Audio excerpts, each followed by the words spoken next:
안녕하십니까. 미술치료 네 번째 시간. 미술치료 문제 있는 사람에게만 도움이 되는 과정인가요? 예, 저는 아니라고 생각합니다. 하지만 미술치료가 문제가 있는 사람이 아니라 일반인에게 활용되기 위해서는 예, 용어적 한계에 대한 개념들이 굉장히 많습니다. 또 문제가 있다라는 것도 어느 정도 생활에 적응하기 어려운 정도도 치료라는 말이 들어가면서 굉장히 많은 오해를 받게 되는데요.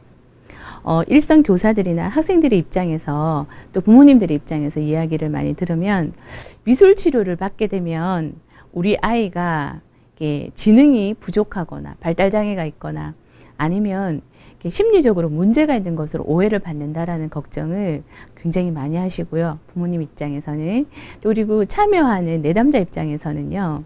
특히 학교 장면에서는 미술치료 받으러 간다라고 하면 너 뭐 지능이 나빠? 머리가 나빠?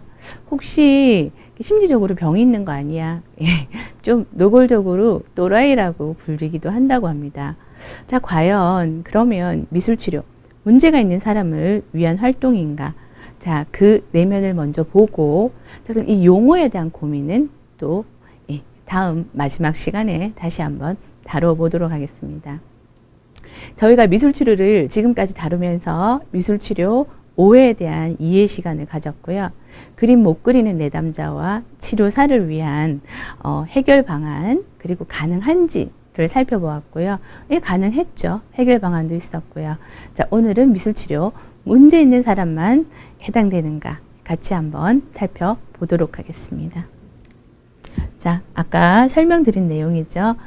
미술치료 프로그램이 문제 예방과 창의인성 프로그램에 굉장히 많은 인기를 얻고 있지만 용어적 한계 때문에 프로그램에 참여를 원하는 학생들, 학부모들, 교사들조차도 심리적, 사회적 부담을 많이 느끼게 됩니다.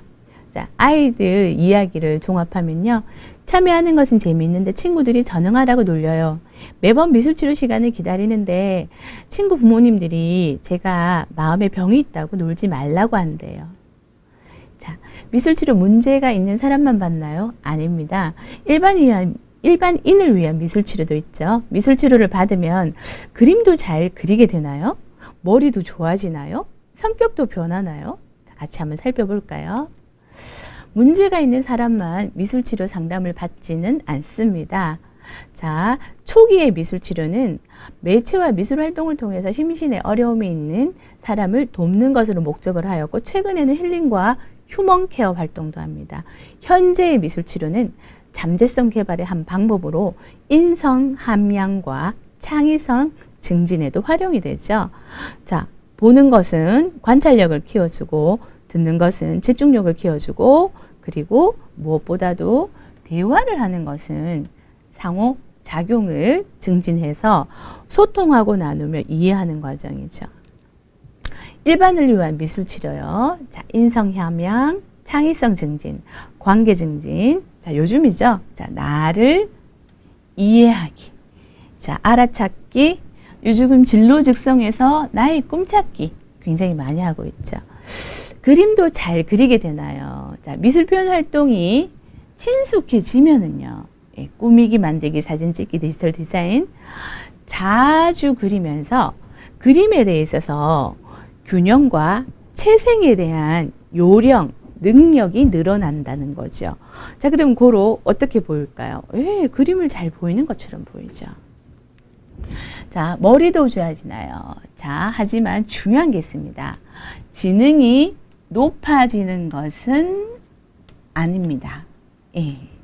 좀 더 자세히 살펴보는 습관이 형성되고요. 깊이 생각하는 습관이 형성되고요. 다양한 해결 방법을 시도할 수 있고요.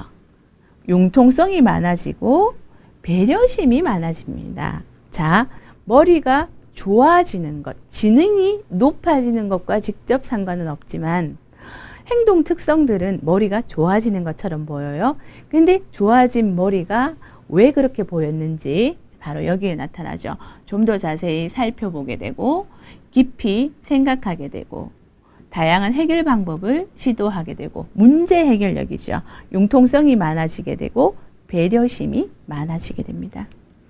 성격도 변하나요? 자, 나에게 숨은 잠재성을 발견하고 즐거워지고요.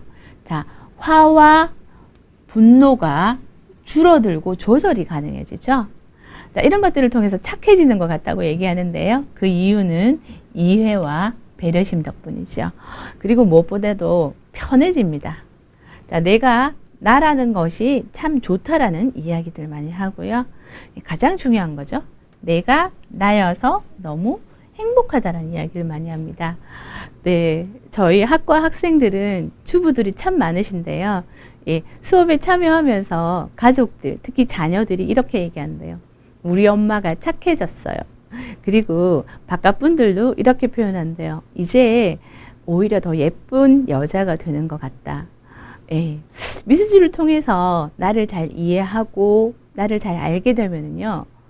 어떤 나의 모습에도 실망하지 않고 주눅들지 않습니다. 오히려 내가 참 이뻐 보이고 사랑스러워 보이고 내가 나라서 행복한 순간 나도 행복하지만 내 주변에 있는 가족, 이웃, 내 친구들도 같이 행복해질 수 있습니다.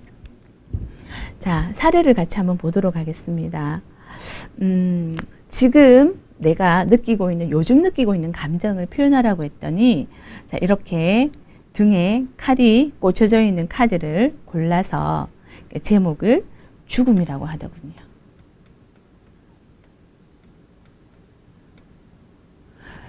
자, 이 상황이 뭔지 설명을 하라고 부탁을 드렸더니 요즘 너무너무 우울증도 심하고 힘들어서 진짜 이렇게 죽으면 이 우울증에 벗어날 수 있을까? 예, 내담자의 사례가 아니라 저희가 알고 있는 지인인데요. 상담 사례는 아니었고요. 가볍게 커피 한잔 하다가 아, 요즘 내가 너무 힘들어. 그래서 한번 그 힘든 상황을 골라볼까 했더니 이 카드를 골랐던 거죠. 자, 그래서 그 다음으로 이제 그 고른 카드가 뭐였는가 하면은 만약에 내가 현재 원하는 게 있으면 내가 바라는 카드를 골라라. 이런 상황이면 나는 행복을 느낄 수 있을 것 같다 해서 카드를 고른 카드가 이 카드고요. 이 카드의 제목을 소통이라고 하더라고요. 자, 어떻게 죽음에서 소통으로 갈 수 있을지 해결 카드를 골라보자 라고 했더니 그 해결 카드를 고르는 군이 있어요. 그쪽에서는 카드가 없대요. 자, 그래서 어디서 카드를 골라올까라고 했더니 우리 상황 카드에서 골라오자라고 친구가 얘기를 해서 그래서 이 카드를 골랐는데요. 이 카드의 제목은 사랑입니다. 자, 죽음은 소통만 되면 행복해질 수 있는데 이 행복으로 가는 길에 가장 큰 포인트는 사랑이라고 내담자가 스스로 골랐어요. 제가 골라준 게 아니라. 자, 이런 것처럼 스스로 답은 자기 안에 있는 거죠. 이분이 원하는 해결이 무엇인지 저는 알지 못합니다. 하지만 이런 식으로 일반인들에게도 문제가 없는 사람들에게도 아주 힘들 때 나를 정리하고 나를 들여다보고 그러면서 내 속에 있는 에너지를 발견하고 아, 내가 이런 사람이었구나. 나는 참 괜찮은 사람이야. 아, 내가 나인 게 행복해. 라는 순간을 아주 쉽게 많은 시간을 들이지 않아도 많은 고통을 다 끄집어내서 살펴보고 치유하지 않아도 가능할 수 있다는 거죠. 자, 미술치료 문제가 있는 사람만 받을 수 있는 것인가요? 아니요, 저는 아니라고 생각합니다. 예, 지금도 이제 뭔가 큰 문제는 있는데 병원이나 전문기관을 찾아가기에는 그렇게 대수롭진 않지만 지금 사는 게 너무너무 힘들고 불편한 분들 어디 한번 미술치료의 도움을 받으러 오시는 것도 좋지 않을까요? 예, 아주 문제가 심각하지 않을 때 단기 상담으로도 충분히 효과를 볼 수가 있고요. 치료가 여러분을 도와주는 게 아니라 여러분 속에 있는 해답을 같이 찾아나가는 과정입니다. 미술치료 문제가 없는 사람도 받을 수 있나? 예, 받을 수 있습니다. 예, 열심히 경청해 주셔서 감사합니다. 다음 시간 뵙겠습니다.